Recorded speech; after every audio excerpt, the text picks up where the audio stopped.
നമസ്കാരം. ബീഹാർ തെരഞ്ഞെടുപ്പിന് ശേഷം ബീഹാറിൽ വമ്പൻ പരാജയം നേരിടുകയാണെങ്കിൽ ഇന്ത്യ മുന്നണിയിൽ ഒരു കൂട്ടയടി ഉണ്ടാകും എന്ന് പല രാഷ്ട്രീയ വൃത്തങ്ങളും വിലയിരുത്തിയിരുന്നു. അതായത് കോൺഗ്രസിൻ്റെ ഒരു സഹായവും അവിടുത്തെ തെരഞ്ഞെടുപ്പിൽ, അതായത് RJD എന്ന അവിടുത്തെ പ്രാദേശിക പാർട്ടിക്ക് ഉണ്ടായില്ല.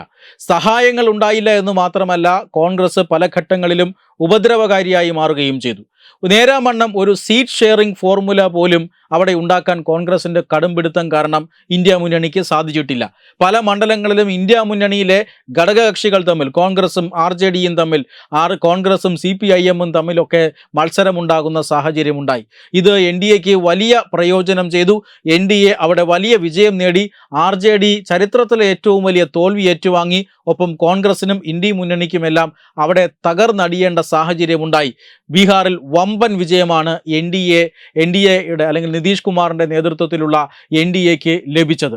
എന്നാൽ അതിനുശേഷം ഇന്ത്യ മുന്നണിയിൽ വലിയ പൊട്ടിത്തെറികളൊന്നും കരുതിയതുപോലെ ഉണ്ടായില്ല. അതിൻ്റെ ഏറ്റവും പ്രധാനപ്പെട്ട കാര്യമെന്നത് വരാനിരിക്കുന്ന നിയമസഭാ തെരഞ്ഞെടുപ്പുകളായിരിക്കാം. അതായത് 5ഓളം സംസ്ഥാനങ്ങളിൽ, തമിഴ്നാട്, കേന്ദ്രം, പശ്ചിമ ബംഗാൾ, ആസാം, പുതുച്ചേരി, ഇവിടങ്ങളിലൊക്കെ അടുത്ത നിയമസഭാ തെരഞ്ഞെടുപ്പ് വരുന്നുണ്ട്.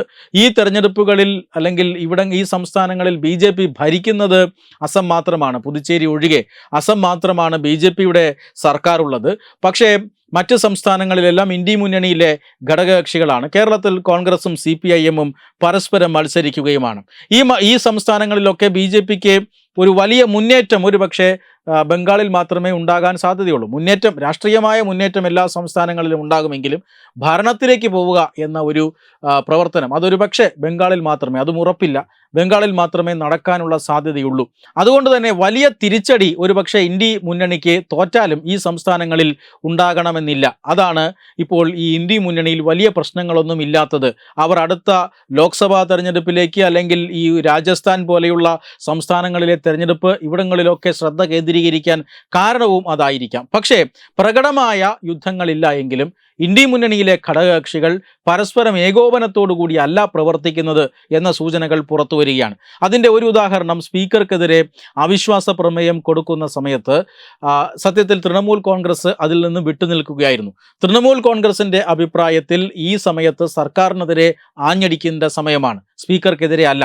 അതുകൊണ്ട് സ്പീക്കർക്കെതിരായിട്ടുള്ള ആ അവിശ്വാസ പ്രമേയത്തിൽ നിന്ന് പിന്മാറണം എന്ന് പറഞ്ഞിരുന്നു. പക്ഷേ തൃണമൂൽ കോൺഗ്രസിൻ്റെ വാക്കുകൾ കേൾക്കാൻ കോൺഗ്രസോ മറ്റ് ഘടകകക്ഷികളോ തയ്യാറായിട്ടില്ല. അവർ സ്പീക്കർക്കെതിരെ അവിശ്വാസ പ്രമേയം ഫയൽ ചെയ്യുകയും ചെയ്തു. അതുകൊണ്ട് തന്നെ ഈ അവിശ്വാസ പ്രമേയത്തിന് തൃണമൂൽ കോൺഗ്രസിൻ്റെ പിന്തുണ ഉണ്ടാവില്ല എന്നുറപ്പിക്കാം. ഇപ്പോഴിതാ സഞ്ജയ് ബാരു ഇപ്പോൾ വളരെ പ്രധാനപ്പെട്ട ഒരു പ്രസ്താവന നടത്തിയിരിക്കുകയാണ്. സഞ്ജയ് ബാരു പറയുന്നത് രാഹുൽ ഗാന്ധിയും മല്ലികാർജുൻ ഖാർഗെയും തമ്മിലുള്ള ഒരു കോംബോ അത് ഇന്ത്യ സഖ്യത്തിന് ഒരു ഗുണവും ചെയ്യുന്നില്ല, അത് പരാജയപ്പെട്ടിരിക്കുന്നു. അതുകൊണ്ട് പുതിയ കോംബോ പരീക്ഷിക്കണമെന്നാണ്.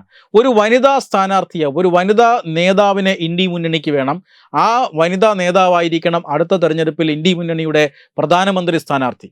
അതിന് ഏറ്റവും യോഗ്യയായിട്ടുള്ള നേതാവ് ബംഗാൾ മുഖ്യമന്ത്രി തൃണമൂൽ കോൺഗ്രസിൻ്റെ അധ്യക്ഷയായിട്ടുള്ള മമതാ ബാനർജിയാണ്. മമതാ ബാനർജിയെ ഇന്ത്യ മുന്നണിയുടെ നേതാവാക്കുകയും രാഹുൽ നേതൃസ്ഥാനം ഒഴിയുകയും വേണം എന്നാണ് സഞ്ജയ് ബാരു ആവശ്യപ്പെട്ടിരിക്കുന്നത്. സഞ്ജയ് ബാരു സോണിയാഗാന്ധിയുടെയും മൻമോഹൻ സിംഗിൻ്റെയും സർക്കാർ ഭരിക്കുമ്പോൾ നിർണായകമായ പങ്ക് സർക്കാരിൽ വഹിച്ചിട്ടുള്ള വ്യക്തിയാണ്. മാത്രമല്ല മൻമോഹൻ സിംഗിൻ്റെ മീഡിയ ഉപദേശകനായി ദീർഘകാലം സേവനമനുഷ്ഠിച്ചിട്ടുള്ള വ്യക്തിയാണ്. കോൺഗ്രസ് പാരമ്പര്യമുള്ള വ്യക്തിയാണ്. ആ വ്യക്തിയാണ് ഇത്തരത്തിൽ വളരെ പ്രധാനപ്പെട്ട ഒരു പ്രസ്താവന നടത്തിയിരിക്കുന്നത്. കോൺഗ്രസ് നേതൃത്വത്തിൽ നിന്നും ഒഴിയണം, മുന്നണിയുടെ നേതൃത്വത്തിൽ നിന്നും ഒഴിയണം, പ്രത്യേകിച്ചും രാഹുൽ ഗാന്ധി ഒഴിയണം, അവിടെ വരേണ്ടത് മമതാ ബാനർജിയാണ് എന്ന് അദ്ദേഹം പറഞ്ഞിരിക്കുകയാണ്. ഇത് വളരെ വലിയ ചർച്ചകൾക്ക് ഇന്ത്യ മുന്നണിയിൽ വഴിയുണ്ടാക്കുമെന്ന കാര്യത്തിൽ സംശയമൊന്നുമില്ല. ഇപ്പോൾ തന്നെ വലിയ ചർച്ചകൾ ഇന്ത്യ മുന്നണിയിൽ ആരംഭിച്ചു കഴിഞ്ഞിരിക്കുന്നു. ഇങ്ങനെ ഒരു മുന്നണി സംവിധാനവുമായി മുന്നോട്ട് പോയാൽ ലോക്സഭയിൽ ഏതാണ്ട് 3 വർഷത്തോളമായി ഈ മുന്നണി രൂപീകരിച്ചിട്ട് ലോക്സഭാ തെരഞ്ഞെടുപ്പിൽ ചെറിയൊരു എഡ്ജ് ഇന്ത്യ മുന്നണിക്ക് ലഭിച്ചെങ്കിലും പിന്നീട് നടന്ന നിയമസഭാ തെരഞ്ഞെടുപ്പിലൊക്കെ ദയനീയമായ പരാജയം ഏറ്റുവാങ്ങുന്ന സാഹചര്യമാണുള്ളത്. അതുകൊണ്ട് ഇന്ത്യ മുന്നണി തന്നെ മാറ്റി പരീക്ഷിക്കണമെന്നും ഒരു വനിതാ നേതാവ് പ്രതിപക്ഷ സ്ഥാനത്തേക്ക് വരണമെന്നും പ്രതിപക്ഷ നേതാവായി വരണമെന്നും അവർ അടുത്ത പ്രധാനമന്ത്രിയാകണം എന്നുമൊക്കെയുള്ള ചർച്ചകൾക്കാണ് ഇപ്പോൾ സഞ്ജയ് ബാരുവിൻ്റെ പ്രസ്താവന ഇന്ത്യ മുന്നണിയിൽ തിരികൊളുത്തിയിരിക്കുന്നത്. ബീഹാർ തെരഞ്ഞെടുപ്പിൻ്റെ ഫലം പുറത്തു വരുന്നു. ഒരുപക്ഷേ ബംഗാളിൽ മമത വീണ്ടും അധികാരത്തിൽ തുടരുകയാണ് എങ്കിൽ തീർച്ചയായും അത് ബാധിക്കുക BJP അല്ല, മറിച്ച് കോൺഗ്രസിനെ ആയിരിക്കും. ഇന്ത്യ മുന്നണിയുടെ നേതൃസ്ഥാനം മമത ആവശ്യപ്പെടാനുള്ള എല്ലാ സാധ്യതകളുമുണ്ട് ബംഗാളിൽ തുടർഭരണം കിട്ടുകയാണെങ്കിൽ എന്ന ഒരു രാഷ്ട്രീയ സാഹചര്യമാണ് ഇപ്പോൾ ഉരുത്തിരിയുന്നത്. ബംഗാൾ തെരഞ്ഞെടുപ്പ് കഴിയുന്നതുവരെ മാത്രമേ രാഹുൽ ഗാന്ധിക്ക് ഇന്ത്യ മുന്നണിയിൽ നേതൃസ്ഥാനത്തിരിക്കാൻ കഴിയൂ എന്ന അടക്കം പറച്ചിലുകൾ മുന്നണിയിൽ ശക്തവുമാണ്. Web desk Tatwamayi news.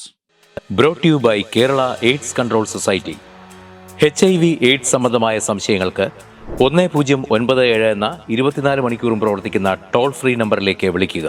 വാട്സാപ്പിലും ഫേസ്ബുക്കിലും ഒക്കെ സ്റ്റാറ്റസ് അപ്ഡേറ്റ് ചെയ്യാറുണ്ടല്ലോ. HIV സ്റ്റാറ്റസോ HIV പിടിപെടാനുള്ള സാഹചര്യങ്ങളിൽ കൂടി അറിഞ്ഞോ അറിയാതെയോ കടന്നു പോയിട്ടുണ്ടാവാം. എന്ത് തന്നെയായാലും മുൻകൂട്ടി പരിശോധിച്ച് HIV സ്റ്റാറ്റസ് അറിയൂ. സൗജന്യ HIV പരിശോധനയും കൗൺസിലിങ്ങും ആരോഗ്യ കേന്ദ്രങ്ങളിൽ പ്രവർത്തിക്കുന്ന ICTC അഥവാ ജ്യോതിസ് കേന്ദ്രങ്ങളെ സമീപിക്കുക. നിങ്ങളുടെ സ്റ്റാറ്റസ് എന്തായാലും വിവരങ്ങൾ രഹസ്യമായി സൂക്ഷിക്കുന്നതായിരിക്കും.